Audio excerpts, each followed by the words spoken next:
बिल्कुल हमने भी पहल किया, जानकारी ली कि इस तरह का क्या हम लोगों को रोजगार मिल सकता है। तो सशक्त करने को लेकर जो पहल किया जा रहा है, इसको लेकर सबसे पहले तो मैं इस कंपनी का बहुत बड़ा धन्यवाद। लगभग दो अढ़ाई महीना से हम इस काम को कर रहे हैं, उसको सरकार भी पहल कर रही है, लेकिन यहाँ राज्य के द्वारा हमें ठगा जाए। पूरे देश में जो अलग अलग पेंशन की नीति है उसको सुधार किया जाए। जब देश एक है तो पेंशन एक होना चाहिए।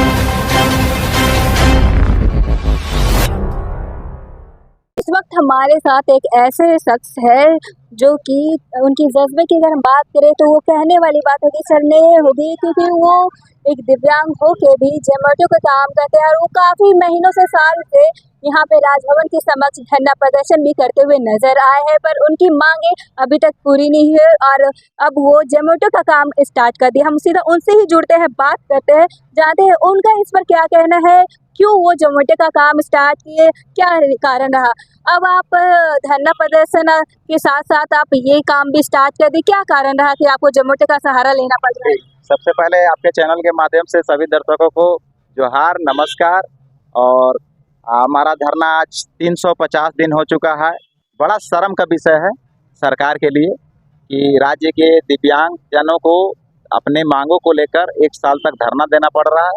और राज्य के जो हमारे माननीय मुख्यमंत्री, हमारे गार्जियन, राज्य के मुखिया आंखें मूंद के बैठे हुए हैं। एक तरफ बड़ा बड़ा पोस्टर बैनर लगाकर सरकार मैया योजना का प्रचार कर रही है, दूसरी तरफ हमारा जो समाज है दिव्यांग, वृद्धा, विधवा, वो रोड पे भीख मांगने पर मजबूर है। तो बिल्कुल मैं सक्षम हूँ और पढ़ा लिखा हूँ। मैं जानता हूँ कि कैसे अपने समाज के लिए और अपने अधिकारों के लिए और अपने लिए कैसे लड़ना है। उसी आधार पे मैंने पूरे अब तो साल गुजरने वाला है ये धरना को, और इसमें बहुत सारी परेशानियां आने लगी। हम लोगों को खाने का, यहाँ पे रहने का बहुत सारा दिक्कत होने लगा। तब जाकर हमको ये कंपनी जो है जोमेटो, ये कंपनी के द्वारा दिव्यांग लोगों को सशक्त करने को लेकर जो पहल किया जा रहा है, इसको लेकर सबसे पहले तो मैं इस कंपनी का बहुत बड़ा धन्यवाद दूंगा कि ऐसे ऐसे कंपनी है जो सही मायने में धरातल पे काम करते हैं और उन वर्गों के बारे में भी सोचते हैं जो अपना रोजगार करने नहीं पा रहे हैं। जी, जी। तो जी, हम आपको दिखाते हैं सर, एक तो आप ये बैनर देखिएगा जो कि हम आपको दिखाए होंगे। काफ़ी समय से हम यहाँ पे आए थे और इनका धरना प्रदर्शन को भी मैंने दिखाया, और आज आप इनको देखिए जोमेटो के जैकेट में दिख रहे हैं, ये लोगों को फूड डिलीवरी करते हुए नज़र आ रहे हैं। हम ये भी इनसे पूछेंगे कि कितना ये आसान होगा क्या ये, क्योंकि एक तो ये पैर से लाचार है, इनके लिए इतना आसान नहीं होगा, फिर ये कैसे करे, कहाँ से आपको ये आइडिया आया कि आपको मतलब इसमें काम करना चाहिए, या फिर क्या से मतलब क्या आपको ये पहले भी बहुत सारा वीडियो विजुअल में देखने को मिला कि दिव्यांग लोग इस चीज़ को कर रहे हैं। तो बिल्कुल हमने भी पहल किया, जानकारी ली कि इस तरह का क्या हम लोगों को रोजगार मिल सकता है। तो हम लोगों को और से जो यहाँ से लीडर हैं इस कंपनी से, वो लोग हम लोग को मदद किए और हम लोग का कोड लगाएं, हम लोग को बताएं किस तरह से करना है। और आज हम अपना धरना को 10 बजे से 5 बजे तक करते हैं, और 5 बजे के बाद 10-11 बजे रात तक इस कंपनी को करते हैं, और वही 200-400 रुपया हमारा अपना जीविकोपार्जन के लिए, जिस प्रकार समाज की लड़ाई है उसी तरह मेरा घर परिवार भी है, हमारे बच्चे हैं, उनकी पढ़ाई लिखाई रुक गई थी इस धरना के कारण। तो अब कम से कम इस जोमेटो कंपनी के द्वारा हम 200-400-500 रुपया कमा कर अपना जो फैमिली परिवार है उसको भी चला ले रहे हैं, और इस धरना में भी थोड़ा हम सशक्त बन पा रहे हैं, मजबूत हो रहे हैं। जी, मतलब आप रात में ये काम करते हैं, फूड डिलीवरी का काम आप रात में? बिल्कुल, रात में 5 बजे से हमारा काम स्टार्ट होता है। उसके बाद कैसे आप मैनेज करते होंगे, बाकी आप अपने लिए शेड्यूल तैयार करना, फिर आपको आगे का रणनीति क्या बनाना, ये सब कैसे मैनेज करते हैं? फिर हमारा धरना अकेले मेरे बदौलत पे नहीं चल रहा है, हमारे पूरे समाज का लोगों का सहायता यहाँ मिलते रहता है। हमारे हर एक जिला से लोग हमारी सहायता के लिए यहाँ आते हैं, 2 दिन, 4 दिन, 5 दिन यहाँ वक्त भी देते हैं, तो उन लोग के द्वारा भी हमें ये मदद मिल रही। और दूसरा हमारा रहा कि देखिए 10 बजे से 5 बजे तक जो कि दिन का समय है, वो मैं यहाँ पूरा धरना को देता हूँ। यहाँ जितने मीडिया लोग आते हैं या हमारे पत्रकार बंधु लोग आते हैं, उन सभी से चर्चा होता है, हमारे आम जनमानस लोग आते हैं, दिव्यांग लोग आते हैं, वृद्धा लोग आते हैं, सभी जो हमारा धरना चलना चाहिए कंटिन्यू है। उसके बाद 5 बजे के बाद ये रोजगार को करते हैं। हाँ, इसमें दिक्कतें थोड़ी आती है। जी, जी, क्या-क्या दिक्कतें से आपको सामना करना पड़ता होगा? आप जब जाते होंगे लोगों को फूड डिलीवरी करने, तो बहुत सारे ऐसे लोग होते हैं, या फिर आपको लोकेशन का प्रॉब्लम होता है, या फिर कुछ ऊपर बिल्डिंग तक जाना होगा, तो कैसे मैनेज करते हैं? देखिए, जिस प्रकार हमारा जो समाज है वो दूसरों के आधार पर ही, दूसरों के मदद के ही कारण आज जिंदा है या आगे बढ़ सकता है, उसी प्रकार इस कंपनी में भी हम लोगों को लोग मदद करते हैं। हमारे जो मोटो के जो राइडर लोग हैं, जो और लोग काम कर रहे हैं, वो हमारा फूड होटल से उठाकर हम लोगों तक पहुंचाते हैं। जो होटल के रेस्टोरेंट के मालिक लोग होते हैं वो हम लोगों का मदद करते हैं, फूड को हम लोगों तक रोड पर पहुंचाने का काम करते हैं।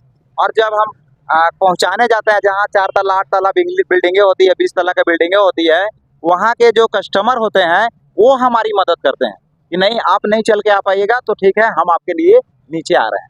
तो इस तरह के गार्ड लोग जो होते हैं वो लोग मदद करते हैं। तो ये मदद के कारण मदद आपको मिलती है? बिल्कुल, आज हमारा समाज मदद का ही मोहताज है। अगर हमारा समाज को मदद नहीं दिया जाएगा तो भीख मांग कर भी खाने लायक नहीं है। तो ऐसे समाज का हमारे समाज को ही लेके चलना होगा। तो हम लोग का अगर मदद नहीं किया जाएगा तो हम लोग कैसे आगे बढ़ेंगे? तो बिल्कुल मैं राज्य के मुखिया से भी कहूंगा कि आप जिस प्रकार हम लोगों के सामने जो चैलेंज खड़ा कर दिए हैं कि हम दिव्यांग हैं, हम लाचार मजबूर असहाय हैं, हम अपना शौचालय जाने में सक्षम नहीं है, और आपने हमें चैलेंज दे दिया कि सामान्य महिलाओं को 2500 और जो दिव्यांग है, जो पीड़ा में है, जो भीख मांगने पे मजबूर है, कहीं आप सरकार के कारण आपको फूड डिलीवरी के काम शुरू करनी पड़ी? बिल्कुल, ये मजबूरी के कारण हमको करना पड़ा। मेरा भी घर परिवार बाल बच्चे हैं, अपना काम धंधा छोड़ के यहाँ बैठे थे। कंप्यूटर ऑपरेटर हम हैं, प्रज्ञा केंद्र सेंटर चलाते थे, लेकिन ये धरना के कारण मेरा पूरा काम चौपट हो गया। इस सरकार को हम सोचे थे कि 2-4 दिन में मान जाएगी, लेकिन ये सरकार मानने वाली सरकार नहीं है। ये सरकार गूंगी बहरी विकलांग हो चुकी है सरकार। आप समझ सकते हैं कि एक तरफ मैया को सम्मान, तो फिर क्यों झारखंड की दिव्यांग वृद्धा विधवा का अपमान हो रहा है? मैं पूछना चाहूंगा झारखंड के मुखिया से, हमारे माननीय मुख्यमंत्री जी से, कि आप बताइए कि विकलांग कौन है? मैया विकलांग है, हम विकलांग है, या खुद सरकार विकलांग है? ये सोचने वाली बात है। आप रांची भर में आप कहाँ आप जाते हैं फूड डिलीवरी करने, और कहाँ से आप फूड उठाते हैं? देखिए, हम लोगों का जो आईडी होता है वो हम लोग का डिसेबल्ड लोगों का ही आईडी होता है। तो हम लोगों को मात्र 5 किलोमीटर भेजा जाता है। तो हम लोग को मात्र 5 किलोमीटर के अंदर ही जाना रहता है, और हम लोग का पेमेंट जो होता है वो फिक्स होता है कि आपको इतना मिलेगा। तो वो सरकार के तरफ से पहल किया गया है कि दिव्यांगों को रोजगार दिया जाए। इसमें CSR का फंड भी मिलता है ताकि कंपनियां हम लोगों का मदद कर सके। तो और भी जो कंपनी है, बहुत सारे आउटसोर्सिंग में काम कंपनियां जो चल रही है, वो हमारी मदद क्यों नहीं कर रही है? तो नियम सब जगह लागू होना चाहिए। जिस प्रकार जोमैटो रोजगार दे रहा है, उस प्रकार राज्य में बहुत सारे हजारों आउटसोर्सिंग की कंपनियां हैं, क्यों नहीं वो रोजगार दे रही है? हमारा आरक्षण फिक्स है 4%। अगर आप 1000 वर्कर को रखते हैं तो 40 को विकलांग को रखना पड़ेगा, लेकिन ये अनुपालन पूरे राज्य में नहीं हो रहा है। तो इसको लेके सरकार को पहल करना चाहिए। हम तो कह रहे हैं हमारा पेंशन बंद कीजिए और हमें रोजगार से जोड़िए। कितने महीने हो रहा है इसको काम करते हुए? हमें ज्यादा दिन नहीं हुआ है, लगभग 2-2.5 महीना से हम इस काम को कर रहे हैं, और हम इस धरना को मकसद से ही इसको आगे काम करना करना पड़ रहा है। क्या आप जब इसके लिए आप सोचे विचार किए, तो क्या कहीं ना कहीं आप इसके यहाँ जोमेटो में आप जा रहे होंगे काम करने, तो इसमें भी मतलब समस्या आई? समस्याएं सभी जगह है। आप जहाँ भी पहला बार कोई काम करने जाइएगा आपको समस्या होगा। क्या कंपनी वाला क्या बोला, मतलब कुछ ऐसा कि हाँ? कंपनी वाला में ये अथॉरिटी है कि उन लोगों को दिव्यांग लोगों को रखना है। ये पूरे देश में इसको लेकर जोमेटो कंपनी खाली यहाँ झारखंड में नहीं काम कर रही है, पूरे इंडिया में काम कर रही है, अदर कंट्री में भी काम कर रही है। तो उनका नियम है, और ये नियम RPWD एक्ट 2016 के प्रावधान से है, जिसमें हमें 4% आरक्षण दिया जाता है। तो 4% रोजगार में भी हमें देना होगा। तो उसी तरह जो कंपनियां नियम को पालन करेगी तो उसको सरकार प्रोजेक्ट देगा, उसको फायदा देगी। तो उसी तरह हम लोगों के लिए रोजगार जो उत्पन्न करेगा उसको सरकार भी पहल कर रही है, लेकिन यहाँ राज्य के द्वारा हमें ठगा जा रहा है। सरकार को आप क्या और कहना चाहेंगे, क्योंकि आप पैर से लगो के भी आप अपने लिए काम करने के लिए तैयार है और समाज को भी मैसेज दे रहे हैं, पर सरकार को आप क्या करेंगे? अभी तक आपकी ये सब तमाम आपके चैनल के माध्यम से हमारे माननीय मुख्यमंत्री जी, महामहिम राज्यपाल महोदय, हमारे राज्य के 81 विधायक और जितने भी हमारे सांसद हैं, सभी को मैं कहूँगा कि जो हमारे राज्य में जो मतभेद पैदा हो रहा है, राज्य में नहीं, मैं पूरे देश में बात करूँगा कि पूरे देश में जो अलग अलग पेंशन की नीति है उसको सुधार किया जाए। जब देश एक है तो पेंशन एक होना चाहिए, और अन्यथा अगर आप अलग अलग पेंशन कर रहे हैं तो हम सरकार से रिक्वेस्ट करेंगे, हमारे माननीय जो प्रधानमंत्री है उनसे रिक्वेस्ट करेंगे कि जिस राज्य में सबसे ज्यादा पेंशन है उसे दिव्यांग राष्ट्र घोषित कर दीजिए और पूरा राज्य का हम लोग दिव्यांग लोग वही राज्य में रहेंगे। जी जी, आपसे मेरी आखिरी सवाल होगी, आप समाज को क्या मैसेज देना चाहेंगे? क्योंकि काफ़ी बार ऐसा होता है कि लोगों के पास सब कुछ होने के बाद भी लोग वो चीज़ हासिल नहीं कर पाते हैं, अपना मान-सम्मान नहीं बढ़ा पाते हैं और आप एक पेट से लाचार होने के बाद, बेटियाँ होने के बाद भी आप अपने मान-सम्मान के लिए काम कर रहे हैं, आप लोगों को जागरूक करते हुए भी नज़र आ रहे हैं, क्या कहेंगे आप? जी, मैं पूरे समाज को मैं आपके चैनल के माध्यम से अनुरोध करूंगा, रिक्वेस्ट करूंगा कि आप अपने दबे कुचले, मजबूर, असहाय, वो दिव्यांग भी हो सकते हैं, वो वृद्धा भी हो सकते हैं, वो विधवा भी हो सकते हैं, उनकी मदद कीजिए। वैसे समाज जो लाचार हैं, जो अपने से अपना शौचालय भी जाने में सक्षम नहीं है, वैसे लाचार समाज का मदद करने की जरूरत है। आप सभी हमारा हाथ आगे बढ़ाने का काम करिए।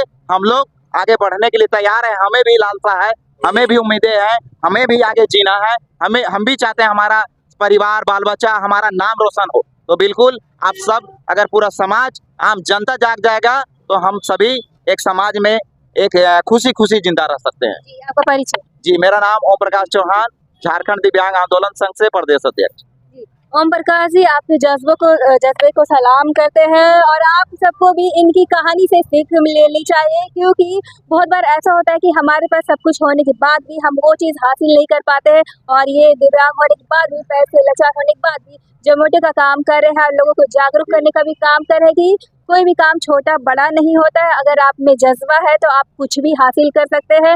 और फिलहाल के लिए इतना ही, ऐसे अपडेट के लिए बने रहें न्यूज़ रांची मेल के साथ।